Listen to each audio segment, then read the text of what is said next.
Hello and welcome back to my channel Coin Lady. We're going to talk about XRP. Remember how XRP was never meant for retail? Yet retail is holding XRP right now. So how did this happen? I think it's the way the statement is made more than it being a fact. It was never built for retail, was never built for person-to-person payments. In other words, it wasn't built for you to buy a cup of coffee using XRP.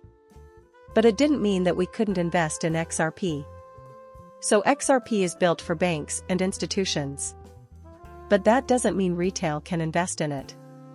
And XRP is now also for retail as well as banks, since Ripple is banking the unbanked in some locations. And also, there is some projects on the XRP ledger that are building out for creating passive income for retail investors as well. And, everybody uses this statement in different ways. So it depends on who says that XRP is not meant for retail. But I think it was built for the banks. That's what they meant by that. XRP became available on the exchanges in June of 2012.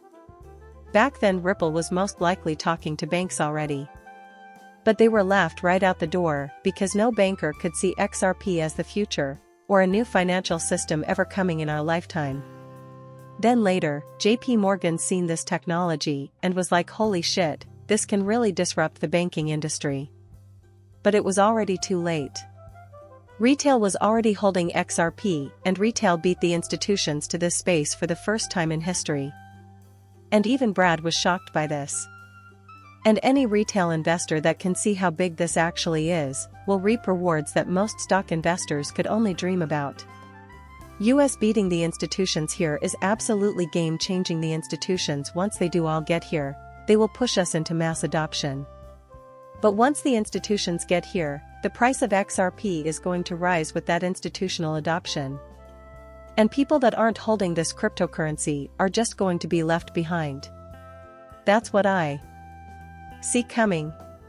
But I do believe that XRP was meant for us to invest in, it just wasn't built for us to use. The reason everything has accelerated since COVID is because it was the catalyst to send everything into the digital age, or the fourth industrial revolution. But why didn't it happen before then? Before June 2012, the birth of the XRP ledger and XRP, we did not have the technology to create a new financial system.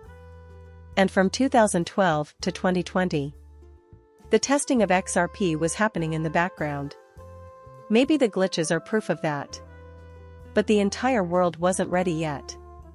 People were still unbanked or underbanked. So COVID also created a need to level the playing field quickly. So in 2022, separate things had to happen. Trump had to lose the election. Why? In 2018, he started us on the path to a digital dollar. That couldn't happen yet. The rest of the world wasn't ready yet. This opens a 3+ year window. Ripple was moving too fast. So the SEC sued Ripple. This opens a window of 3+ years to get everything put in place. The rail system needed to be built. Hence the daily announcements from this country and that country. Now everything is almost complete, and the return of Trump and the Ripple bursts SEC case ending at this specific time. Makes a lot of sense. Now, I wrote that and that's my opinion. But if you look at this, it does make a hell of a lot of sense for Trump to bring about the new financial system to push the US into the new financial system. And it's such a coincidence that those two events happened in 2020, around Ripple and XRP, Ripple and Swift slugging it out over cross-border payments. Now, this is proof. This is from 2018. Santander says we are signing up a new financial institution as a customer every single week. Ripple's actually said that, but they were already working with other institutions back then. Santander is one of more than 100 financial institutions that have registered with Ripple up to that point. That's how fast Ripple was growing back then. So now you see why the Ripple SEC case had to happen. They had to slow Ripple down. The world was not ready yet. But now, all the rails are put in place all around the world. In fact, the Ripple versus SEC case turned Ripple into a global company. At the same time, everything happens for a reason. XRP drops 12.24%. but analysts rally for $27.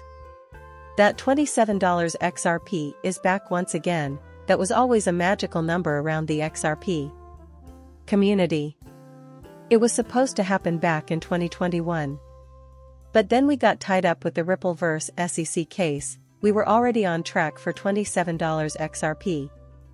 Back then, before the case came about. Most people back then mentioned $27 XRP. Time and time again. Digital ID now on steroids under Labour. Global corporations call on Labour to rapidly pass a digital ID bill to support the UK's ambition to achieve global leadership in trusted and responsible data-driven innovation and artificial intelligence, total control.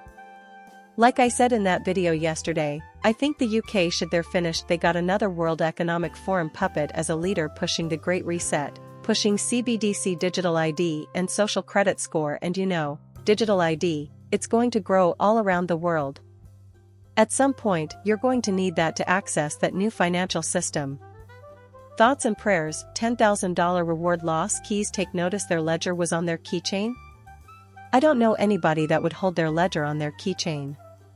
I would never do it. But apparently some people do.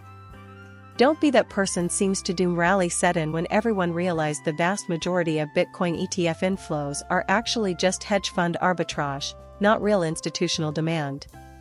They're using the ETFs to play both sides, to exploit pricing inefficiencies and extract liquidity from retail plebs. Finally, somebody says it. Because I've been saying this all along, I still don't think there's a need for an XRP ETF. XRP has actual utility. It will gain value because of that utility. We don't need an ETF.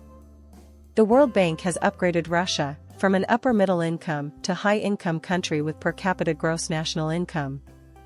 So take notice the narrative shifting, even at the World Bank, everything shifting towards the BRICS. And I think that's happening because the BRICS is building the new financial system.